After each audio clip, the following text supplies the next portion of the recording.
something. I'm trying to be in Rome. We're all trying. Yeah, your friend Missy, she went on a Europe trip. Oh, she did. She went for 2 weeks, and I'm so jealous of her. Yeah, I seen all her. I was like, whoa, dude, that's amazing. It's really pretty photos. I know. Okay, so we are on our sixth book, ladies. We will be missing Mike and Sophia for the people that actually view our book club on YouTube. We actually have people that watch, guys. So I was like, leave comments, or if you have any questions, let me know. But I noticed that we have some views, and I'm like, I don't go and watch. I don't watch it. Yeah, I don't watch it, and I was like, yeah, and so I'm like, there's people funny. out there. I know, and I was like, all right, we got some people looking, and it's been increasing the more book clubs we have.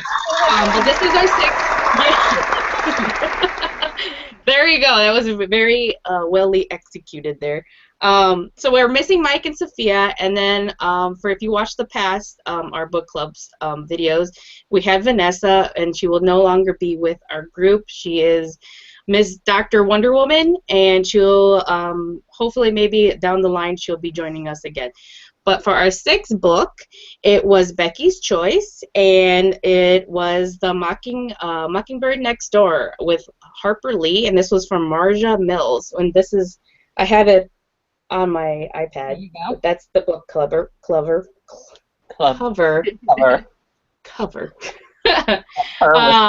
So let's jump in it. You want to kind of give a little bit of a backstory on the book, Becky? So the thing is that Harper Lee is notoriously reclusive. She doesn't usually give interviews. She doesn't attend anything. It's very rare for her to go to any event ever since this book came out, really, and was this huge sensation, which she wasn't quite ready for that. And she just became kind of reclusive, and she lives in this little town in Mississippi, right?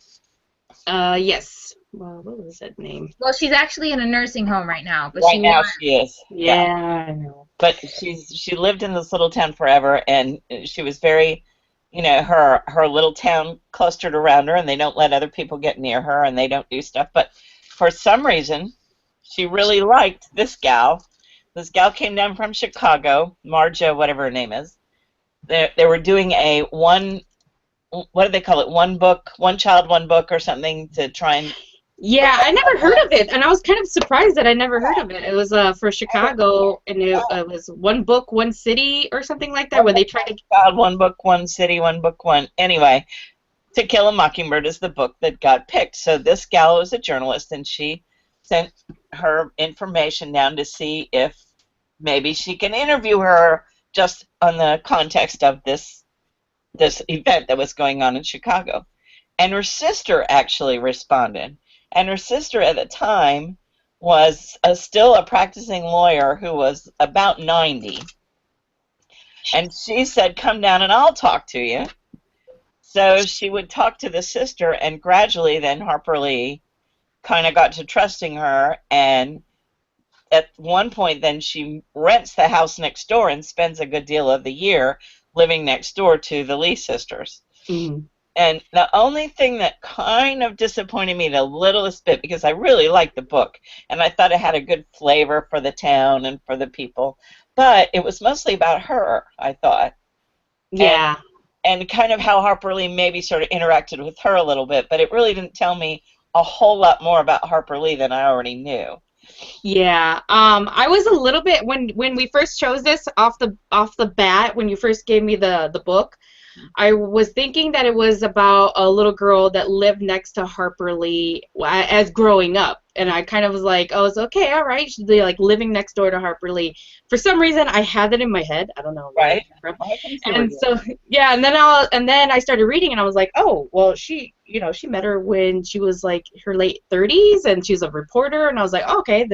I took it off the bat, and like how you said, Becky, I was waiting to get like a little more insight. A little bit more insight, because right. I knew that Harper Lee was very didn't like the media, very to herself, and a little was known about her. And if anything that was out there, it wasn't really had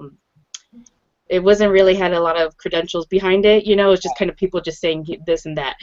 And with this one, I guess you get a little bit of more of an insight. You kind of get Harper Lee's dialogue. You get like a taste of her, but you still, like, she mentioned it in the book. Marja, the author of this book, she mentioned saying, you know, there's some stuff that she just didn't allow me to say in this book. Right. And I'm like, what is it, you know? I'm like, well, what's the purpose? You know, like, we're sitting here and we're like trying to read, but I guess it, you know, this book has got me in a roller coaster of like how I felt about it. At first, it was kind of like, oh man, and then I got really excited about it. Then I was kind of back at like, you know, a little bit disappointed. But in the end of the book, and kind of going with Marja Mills, the author, on her journey of kind of befriending the Lee sisters and kind of getting to know the town, which is, I don't even remember the town's name. I keep on thinking of the Kill a Mockingbird's town's name, but that's not. But the town that they live in and they grew up in, what she based the town in the book of Kill a Mockingbird.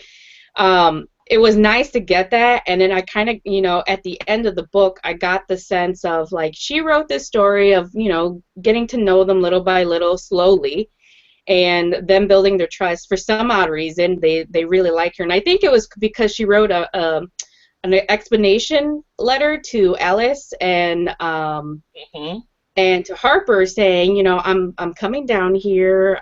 You'll be expecting me. I'll be showing up at your door, and they really appreciate it. These are some Southern gals, you know. Right. So I think that's what really kind of like, okay, I appreciate that, because they were saying how reporters would just show up, you know, ding dong, yeah, and they don't appreciate that kind of journalism, like have some respect, which is understandable. Well, none of them do. None of them do. It's something. Yeah, and so in the end, for me, the sense of this book was kind of like, I felt like it was a little bit drawn out in her perspective, and I was like, well, this book could have been half of the book, what it was. But then I realized, you know, she's coming from, this is the South, where they took their time of explaining things, you know, like for these ladies, this is their world, you know, like where, you know, you kind of just mosey, and this is what I felt like, you mosey through this book with this girl, with this woman, you know, friending the Lee sisters. So I don't, you know, I appreciate I guess Harper, of like how, you know, how she had the anxiety with people, and you know, taking her work and criticizing it. She's, you know, that's a major part of anxiety. That's a major part why she never did the other book, any other book, until this one came out. And the other one that she had written before. Yeah, and then it's kind of, it's really, I like how we're reading all this together, because, you know, To Set a Watchman came out earlier this year. Yeah, and then Samantha, did you read it? I started to, and that was one book that I actually just had to put down, because I was like, it wasn't, I don't know, I heard that it was never meant to be published, and it was just a propaganda thing, and I was like, I could see why she didn't want that out there, because it just didn't sit well. It was a manuscript, wasn't it? And it kind of, it was false marketed, I think, the book, where it was saying it was like a sequel to Kill a Mockingbird, but really it was just kind of her work, just putting out there. Yeah. And I kind of got a little bit sad, because after I read this book, I was like, you know, actually I looked it up, and I was like, you know, I didn't know. I was like, is she still alive? Not really. And I know, and then I realized that she's not really, you know, but her sister passed away last year. Yeah. I was like, holy crap. That is just like, I would have assumed it would have been a couple of years earlier, and so for her sister passing away. 100 or something, her sister. Yeah. It was crazy. Still going to work. I know. I really love Alice. Her sister, I was like, what a wonderful woman, what a powerful woman, and like for her to just keep on going to work every day, and she's in her 90s. It was like, wow, yeah, get it, girl. So, really something though, just the two of them, like forever. And it was. Well, she had the place in New York. Yeah. Yeah, and she and then their sister Louise, I think, is still alive. But you know, there was the three sisters. But really, it was Alice and Harper, or Nell, in the book, they don't call her Harper. Her real name is actually Nell, and they were their companions. So she actually passed away last year, and then this manuscript that got published that was released, and it was criticized because people thought it was something else. I know. And yeah, and it just kind of, it made me sad because it's like there's just so much going on for Nell, or for Harper Lee, at this moment as an author, and this is kind of like the end of her life, and it's like this was her anxiety. She didn't want to leave her reputation like this, or leave this earth with people criticizing her. That was what she feared the most. That's why she never really wrote another book. It's like, how do I top this, So it's just, but a lot of people understand, and they kind of get down to the nitty gritty, and they realize this was just really bad marketing on to Set of Watchmen, and they shouldn't have put it like that. And it's just some material that she had writing, and it's raw, and it's here you go if you want to read it. Well, then another funny thing about this book is when I first looked at it, like to find it and everything online, I found an article about how unauthorized it was, and Harper Lee actually stated that this book was unauthorized. She Really? didn't okay. She didn't state that it was all right for her to publish it, and she never knew what she was doing. Obviously, she is older, so and she did have a stroke, I believe. Mm-hmm, yeah. So, she has a third party handling her affairs, and I guess they've messed up a lot of stuff, and there's been a couple of lawsuits, and I think this was one of them too. And she obviously was friends with the sisters and everything, but I guess at some point they didn't fully understand that she was writing a book or a biography or whatever you want to classify it as. So I thought that was kind of a cool thing. Yeah, but it didn't seem like that. No, yeah. Writing it seemed like they were welcoming her to the story. And that's what the author states in, they quote her in the article. They state that they were fully aware. The sisters agreed that the book on their lives and story was a worthwhile project for some time, but I guess I guess she stated, though, recently, that it was an unauthorized book. She didn't give permission for her to post or write this stuff. So I don't know. I'm not sure she's with it anymore. Probably not, but it's a different perspective. Right. Yeah. Because wow, I actually didn't read the backstory on that one because I didn't have time, and I was like, was this authorized? Was this an authorized book for Harper Lee to say, yeah, you can kind of publish this? Because you can tell she's a journalist, this author. You can tell that she was trying to, cover everything, like what's on the record, what's off the record, and she's very careful in the book. I thought she did a good job with that. Yeah. And she was very respectful in that sense. So I was kind of like, I never got to that point where I'm like, was this book, was this authorized? And I assume so, because in the book, when she was talking to Harper Lee and her sisters and their friends, she was respectful in that sense. So, yeah. And then, you know what? It's just like Harper Lee's in her 90s, or mid-90s, late 90s, somewhere around there. And I think she's in her late 80s, actually. Or late 80s. Her sister was a lot older than she was. Yeah, it took me a while to realize that. For some odd reason, she was 15 years older. Yeah, she's in her late 80s, but she's just not, mentally not there. Yeah. Well, here's a quote I found from 2011. It says, earlier that year, in April, Mills had finally sold her book. When the sale was announced, describing the book as having been written with the participation of both Lee sisters. But it says, contrary to recent news reports, I have not willingly participated in any book written or to be written by Marja Mills. Neither have I authorized such a book. Any claims otherwise are false. Well, that's kind of a little bit saddening because, in this book, this is pretty much her progression of, her friendship with the Lee sisters, and with that statement, she's shut off any kind of connection left with Marja Mills, the author of this book. And that is why it was that perspective then. What was that? Oh, I said, yeah, it states that they haven't talked to each other since that statement. So. Oh, wow. Yeah, but I wonder if that's why she wrote it the way she did then. Instead of making it about her, making it more about the author. Oh, yeah, that's true. Kind of like her last attempt. Autobiography that Harper Lee happens to be in. Yeah. Maybe that's what she did to get around that. Yeah, that makes actually a lot of sense now. Yeah, that makes more sense. Yeah. But her friends were certainly helpful. Yeah, Yeah. I know. I think they were kind of like, I don't know what to say or what to say, and they ended up just kind of saying some stuff, and it happens. I understand what her anxiety that Harper Lee had about her private life, and when it comes to being an author. Um, and she wasn't ready for that.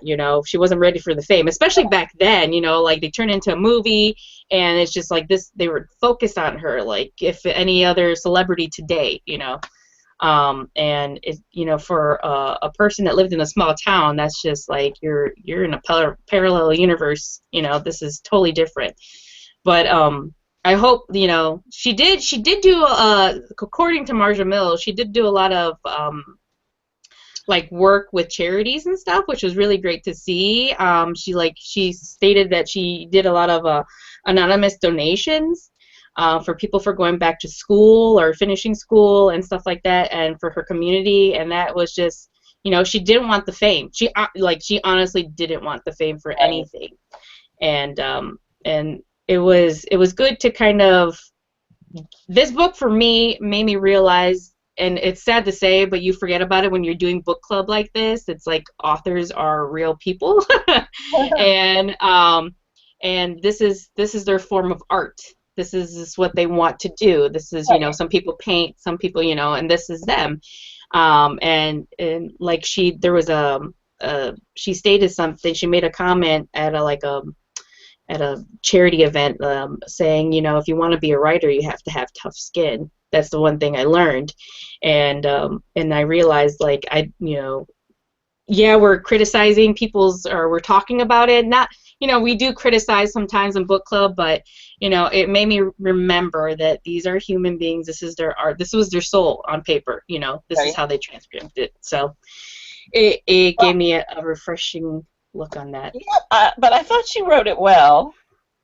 Yeah, and it makes sense that we kind of went over that, like how she wrote it, like it was focused on her, and now it makes sense to Now me. it kind of makes sense to do that if it was, yeah. Yeah, because she was scared. This Marja Mills character, she was scared that any day now that Harper would be like, okay, leave, Yeah. So she didn't want that, because that would be heartbreaking.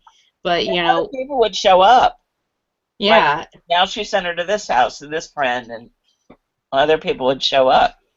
Yeah, and she did say the friend's name. So imagine when this book came out, people were like, oh, go here, there, this friend. They know more, and that Harper didn't want that for her friends or her family. So it was kind of I don't know. I knew that with this book, it probably didn't end well with her and her friendship with them, but it's part of I guess the career. I guess. Yeah. I mean, Penguin Press, they're the ones who originally released the story. They still supported Mills 110%, It was just, even after all that backlash from Harper. So, Yeah. Because also there's been some question out of that camp whether Harper really is being rational. She's kind of a little bit dementia and not. Mm-hmm. I mean, she's had the strokes and she's had some confusion, and so they're not sure what's legitimate. You know what? I just remembered out of the book. Do you remember Julia, the keeper of Alice, when they were getting more of her backstory in the book? The housekeeper. Yeah, the housekeeper, Yeah. and she was talking about how she was taking care of an older man, and he was an extremely mean man, and he was very racist, and at the end of his life, when she was taking care of him, Right. he was terrified of his past, of how he acted to people, and he said his enemies, or like, these people are out to get me, and that was like his last what he said to the woman, and he passed away on her shoulder. And that's pretty much what might possibly be happening now with Harper Lee. It's kind of like a little bit of insight on that. It's like she feared the media, and now she might not be all there together because she had that stroke, where she's kind of, even though they're friends, she might be like, no, I don't know Marja Mills, or like, I deny, I didn't authorize it, and Not with it. yeah, she's not with it, and that's Right. Well, even this book, they try to say that Go Set a Watchman, that they supposedly it was found at the back of an original manuscript and it was just sort of attached there, and she thought it was gone forever, and she asked some of her friends to read it, and they thought it was really good, so they took it to the publisher. Then there was some question about, did the lawyer just do that on her own, or did the friends do it, or... Yeah, I heard about that. Did you read the Set the Watchman, Becky?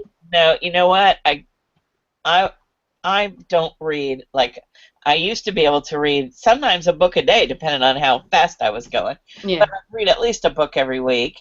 And, I just read a lot. But as the years have gone by, I've gotten kind of pickier about what I read.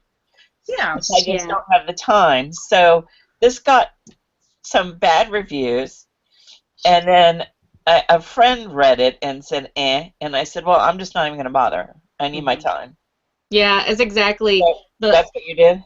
Yeah, well, like when you have a million books in front of you, if you're an avid book reader, and if you're watching this and you have to kind of narrow down of what your priorities are when it comes to your choices. You kind of know what you gotta shift, because there's so many books. You'll never get to the list through your list of what lifetime books you want to read.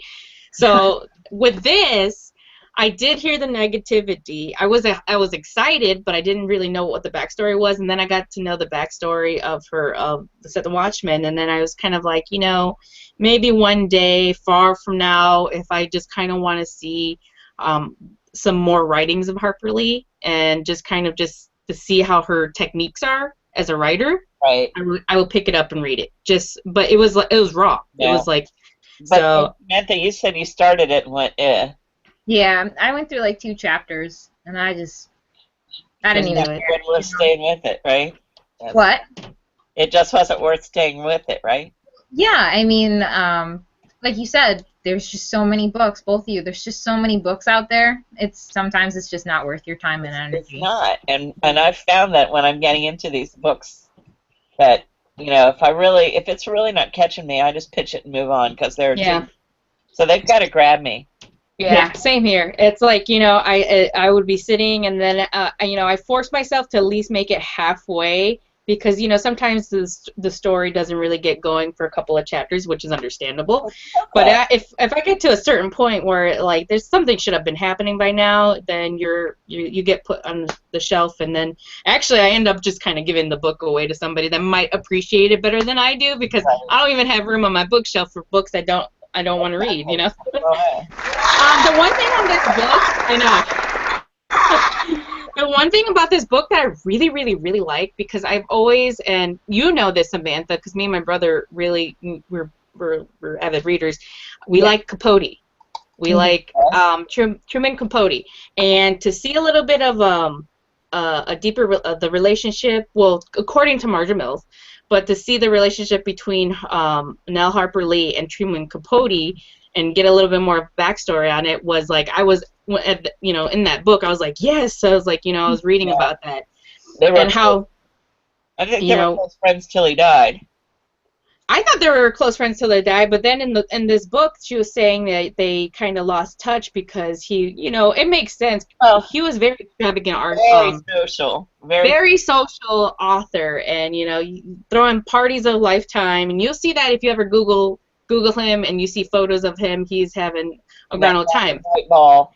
Yeah, I know. Just like look at the photos, and it's just like, oh my goodness. And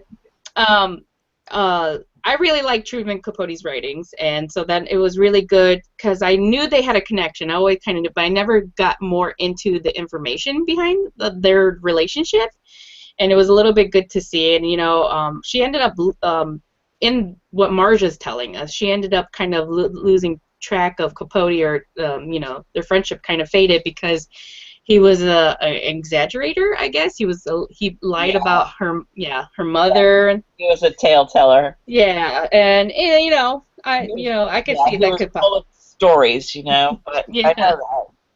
So Blood is one of the first books I ever read, like as a young adult. What was that? In Cold Blood was like one of my first grown-up books I ever read when I was an adult, like maybe 15. Yeah, I remember I read that one when I was I think when I started picking up books again. I was a very as a child I read a lot of books, and that was like my solace. So like I don't have any sisters. I had brothers, and they did their own thing, and I just did books. And then I put it down, and then when I was like late teens, I started picking up books again, and In Cold Blood was one of them. And it's spectacular. Yes, it was, and that was the book that launched Capote's career, really. Right. And um, so I was a little bit, I was very, not a little bit, I was very intrigued when it came to the section with Truman Capote in it, and their more insight, according to Marja Mill's storytelling from the sisters. Um, I liked that part.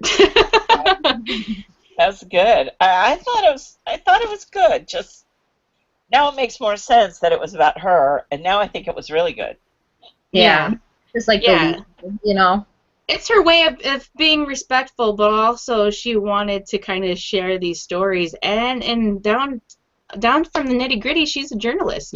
This is Right. it's her passion. This is for her to tell the masses of what she found and what she experienced. So I think now that we realize that, I think she did a wonderful job.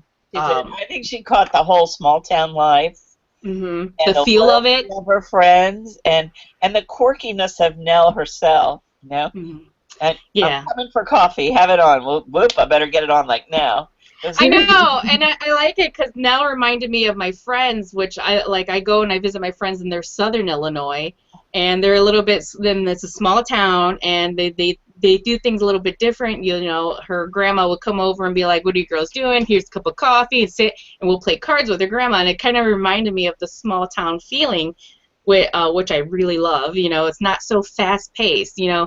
Here in this book, I was thinking of like, okay, let's get this story going. Let's get this like, what's happening in the story? And fast pace of a story reading, and it slowed me down, like how a small town would be, and especially with being in the South, and so I was just kind of like, all right, Lauren, just have patience, I guess.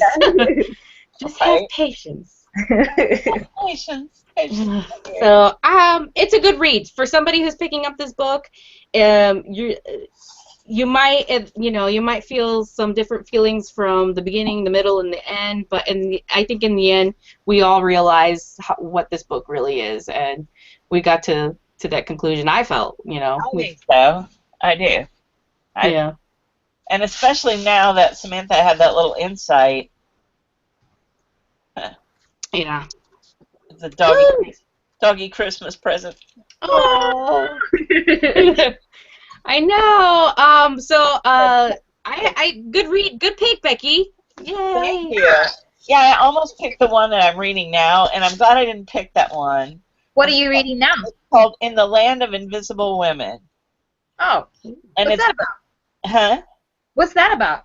Okay, it's about this woman who is she's a like English raised Muslim gal. Her family is Muslim, but just that's just the way it is. And she trained in England and she trained in the United States, and then for some reason her visa was not going to be renewed right away in the United States. This is several years ago. So she took a job in Saudi Arabia for a couple of years waiting for the visa. She lives in North Carolina now. She's triple board certified. She's a smart gal, but she went to Saudi Arabia to work in Riyadh for 2 years or so, and be a doctor there. But once she got there, she had to conform to all of the Saudi expectations for women. Oh yeah. So she had to wear the abaya all the time, the full dress whenever she was out, and she didn't have to be veiled, but her hair had to always be covered, and you weren't allowed. Like there was a guy in the faculty where I am now that she's really interested in, and they talk and they email, but you can't just date in the king. They call it the kingdom. You can't just date. All this stuff you have to be out with a male, and they were at a private dinner. They have this mutawa that's the police, the religious police, and they will drag you in if you aren't dressed properly or you're not showing respect or men and women are together. without the proper setting. Chaperones and stuff. They Yeah. will just drag you out. And so they were at this very private dinner, and they had people from the States and from I don't know. It was an international dinner with a dozen or so people, and so none of them had their coverings on or something. It was a private dinner, and they're halfway into the thing, and all of a sudden the Matawa shows up and Oh man. starts threatening them, and they're like terrified. And so they start asking the guys, "What are your nationality? What's your nationality?" And this one's like American, and then one says Armenian, and one says I'm Lebanese, and one says anyway. Not one of them would say they were from Saudi Arabia because they would be arrested and hauled in and maybe beaten for. Oh man. God. I mean, it's so weird. And then half the book though is like she goes on her Hajj. Do you know what I'm talking about on a Hajj? It sounds familiar. You probably heard of Hajj, but you didn't realize it was a whole ordeal. Like it's a Muslim ordeal that they do it like once a year, and you go and you have to walk around this building 3 times, and then you have to do. There are different layers of things that you have to do. I think I know what you're talking about. It's all choreographed, and there are like 2.5 million people every time that do this over this week. So there's like tent cities set up. And there are buses. She gets off the airplane, and there are like 900 flights a day arriving in Riyadh. Oh my goodness. To go to the Hajj, which is like 40 minutes away, but it takes hours to get there because it's just lined up with these buses. And you have to be with somebody. You have to arrange it. So you have to find your bus, and then you have to crawl with that bus, and then you go to your tent. And all the women are in tents, and it's just. Oh man. Interesting. My only complaint with the book, because it's really very interesting, but we were talking about people being journalists, and so she's a doctor, not a journalist, but everything is this huge flowery. She doesn't just. Oh yeah. It's not like I went out and the sun was blazing as usual down, and it's like I went out and the sun is blazing like a ball of heated something through my. So many objectives for one simple thing, Through my veil, which normally is fine, but in this blister heat, it feels like so and so, and the whole book is like that. You're like, okay, I got get to the point. And you know what? I felt sometimes where I was just kind of like yelling with this book. It's like, cut it down. Right, get exactly. to the point. I got that too. Like, how many times can you see her come over for coffee in the morning without, we only give one major explanation on that. I know, it was just like, okay, this chapter was coffee and riding in the car. Okay, but then this chapter is the same thing, coffee and riding in the car with Nell and Alice. It was just kind of like... Okie dokie. It made me realize that I have to be a little bit weary when it comes to books and authors that were journalists. Yeah. And I'm like, well, do I really want to read this? Because I know how it goes. That's why I thought this one would be better, because she was a doctor, not a journalist. But oh my god, it's tough, man. It's one of the toughest things. It's just kind of like I just want to get into the facts, or like give me the story, But that sounds very interesting. Yeah. It's like I don't know how long the book is, but over 100 pages of it was about this Hajj. Oh wow. You should put on the book club link. Put a link to, or put the book's name. So we can check it out if we want to, or anybody that watches our video, they can kind of check it out too. Yeah, it's not that it isn't interesting. It was just like, Yeah. It's just a little bit stretched. Right, just a little bit. And I have a friend, a doctor friend, who just went on her Hajj. She took her whole family over, and she lives up, well, you don't know where it is, but up north of me in the hospital where I work. And she's a pediatrician. I love her to death, but she doesn't follow like the Muslim. She doesn't wear all the stuff. She dresses like you and I in jeans and a shirt. Yeah. But sorry. she's Muslim like the rest of her, Indian family, and she went in her Hajj, and she said, "Oh my God!" She says to me, "Oh my God! Oh my God! There are 1 million people around, and it's just chaos. It's chaos."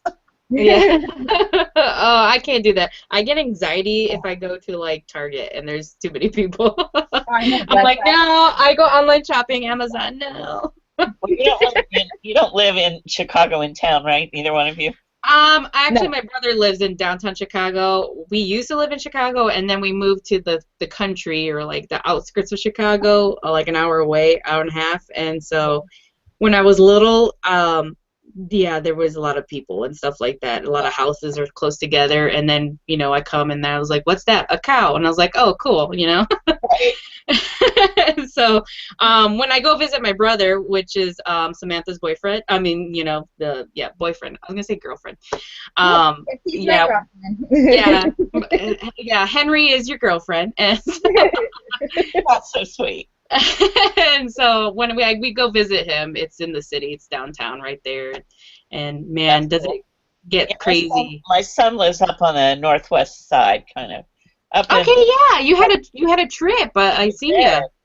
I did. I was just there for an overnight. But Oh, yeah, he's cool. up in Logan Square, up in that area.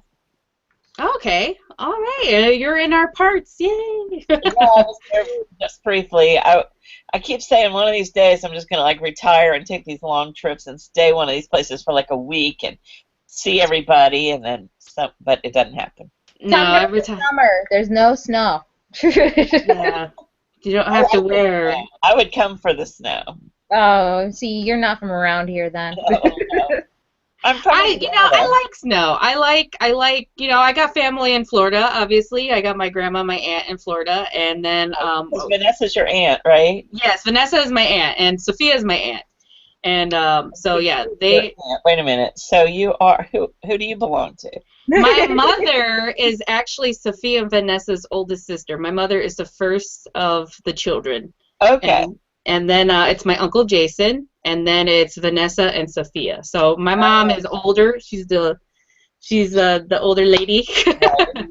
I think she was like 10 when Sophia was born, around that age. So she kind of took care, like how Alice was with. There you go with Right. Harper Lee. That's what Oh was my mom. tied So it right in. yeah, so it's Teresa, Vanessa, and Sophia, the three Right. sisters. And you know that I got in on that because Vanessa invited me by accident. Oh, She sent me an invitation to the book club and the third book. It was third book, and she's like, third book, here and this book club date, and I was like, well, that might be kind of cool. So then Yeah. 3 days later, she sends me an email and she sends me another Facebook, and she goes, "Oops, it was a Facebook message that we were chatting, and she said, "Oh," she said, "I'm so sorry." She goes, I sent it to you by mistake," and I said, "Oh, the book looked really interesting. I was getting ready to read it." And she said, "Well, it's just like some of my family members. It's a tiny little book club, but you can join it. It's not anything, oh, that that is you." awesome. I like get the backstory. So That's pretty. I said, "Well, if you're sure your family wouldn't mind," she's like, "No, why don't you read it and join it, and we'll get some." Like, I think she was like, "We'll get some new blood, and then is it just?" It's not us Latinas yelling after we get a little bit tipsy. It's that's pretty cool. That's awesome because from there we have a new friendship. You always meeting new people, and now Becky, you're our book club friend. Yay! Amanda, is that you with those audios? That is just amazing. You get A+ on that one. Yeah. Oh, by the way, today I was reading. I am drinking English breakfast in honor of the Harper's love for anything British. So, English breakfast tea was my libation for today. I'm just drinking Lipton tea because I was having dinner, so I just had tea with dinner. I had coffee, but it didn't make it to the video. Oh, gotcha. Too fast, but I was drinking Dunkin' Donuts coffee, so that was my. So we were all caffeinated today. Yes. Yeah, we are. We are extremely like. Dunkin' Donut is the best coffee, by the way. I'm sorry to say, but it's better than Starbucks. Oh yeah, it's cheaper too. They're Yeah, all and just it's cheaper. different, I think. Some of the Starbucks specialty ones are so good. True. I love the Christmas, and I have to go, and they sell out the Christmas coffee. Oh, it's From yeah. It sells out, and that is actually my favorite coffee. Like, it makes me all warm inside when I have to have the Starbucks Christmas coffee on Christmas Day now. Wow. And so they're open, and then you just go in, and you're like, "This is awesome." I've done that the past like 3 years so far. what was that? Oh, go in on Christmas and get your coffee. Oh, really? I do that too. Yeah, they're Yeah. Oh open yeah. stay for a Yeah, couple they're hours. open on Christmas. I forgot because I've gone there on Christmas before. Yeah. Oh really? Yeah, Rick but has a Starbucks like right downstairs too. my Target has a Starbucks, and yesterday I went to get a caramel brulee, like specialty one, and she goes, Ooh. "Okay." She goes, "Well, we're out of whipped cream," and I go, "What?" What? How Starbucks whipped cream and everything? Oh, Oh my so I god. said, "Well, it's not your fault." And I said, "Well, maybe it is your fault if you're the buyer. If you're the person ordering, it's your fault, and I'm not happy. But Yeah, otherwise, it's like, tell the do you person." want me to go run to the aisle where there's whipped cream and go get Exactly. I'm thinking, if you're at this freaking Target, you can run down to the Ready Whip and yeah, Well, let's they go use purchase heavy them. cream, and they put it in that condenser, so it's right, heavy whipping cream, and then it just whips it out. And right. then I'll be happy with some Cool Whip. But Just so top it off. somebody out to Publix for the heavy cream. I mean, it's like really. So it was still good, but Yeah, that's a little bit weird. Every time I worked, I would have anxiety, like, oh my God, I'm gonna run out of food or something. When I was like a waitress, I'm like, I'm sorry guys, you don't have that soup, and then just tears down my face. I think that's a wrap on our book club, ladies. It was wonderful. Like I said, this book was a good book. It took us a while to realize what this book was about, right, and where we stood with it. But you know what? I like it. It gives them some insight on some things that with the sisters, with Truman Capote's relationship with Harper Lee, and just their town in general, and their dad too, which yeah, was their dad too. That's right. yeah, that was really good. Their mother and their brother, which I did not know that he passed away when he was 30. Yeah, yeah. In his And the mother was, the mother was not quite right. Yeah, they kept on saying she just was a sensitive woman, Right. and I don't think you'll ever know the backstory fully of Harper Lee and her family, which you know what, it's always going to be a mystery until I think it's, someday. I think it's interesting that she chose to not have the mother character in To Kill a Mockingbird. Yeah, you know what, and they did say. Sorry, I was going to wrap up this book club, but then I was like, wait a minute. She did say that her mother was sent away for a year. Yeah. And maybe that has affected that does have an effect on children. So maybe that had a really big effect on Harper, and where she Anxiety just and stuff like that. yeah, I think she was just trying to protect her mom. There's something going on in Yeah. behind that door, and I don't think anybody will really see it. Only their close friends. I don't even think they're close friends. It's just Yeah, we'll but take she that one. chose to have the mother character dead, and like the Atticus chose to have him be a widower Hmm. in To Kill a Mockingbird, which I thought was interesting. Yeah, I'm probably maybe my guess is like when her mother went away for a year, maybe to her it felt like her mother was that Yeah, maybe. died. And and I got the feeling that she went away more than once, that she had issues. Yeah, she had issues. So it was a good book. You got a little bit more of an insight than what you regularly get Googling or in anybody else's. Uh-huh. Yeah, that's good. So All right, so I recommend Becky's Choice. I keep on putting my iPad up and it's not even on there anymore. But this was what I was reading for hours. okay, so what next? As Sophia has the next book, I guess we're going all around. We went to everybody's recommendations, so we start all over again. And she will be picking the book, and I will be posting it in the next couple of days. Cool. So it's always really good reads. She always does good, and then she sticks with like fiction, sci-fi, and with like leading strong female characters. I already know what her preference is for books. It's hilarious. So expect that. If she doesn't, then I'm like, yeah, whoa, something totally different. But usually it's like a really strong, badass female character, and it has to do like with sci-fi or supernatural stuff. So I will let you guys know, and I'll post it on the page. And if anybody's watching this video, then thank you for watching and being fans of our little book club, and it's we appreciate it, and we just kind of want to put out there read some more and appreciate reading and take it slow, and Yep. we're just bookies here, we're just readers. No, I disagree. Don't read more. Yeah. Watch YouTube, yeah, I guess. All right, so have a nice one, and Merry Christmas for everybody. Merry Christmas. enjoy it. I'll probably see your guys' Facebook photos, but we'll meet again in the next year. So we'll see you next year. Merry Christmas, and you guys have a wonderful night. Thank you. Bye. Bye.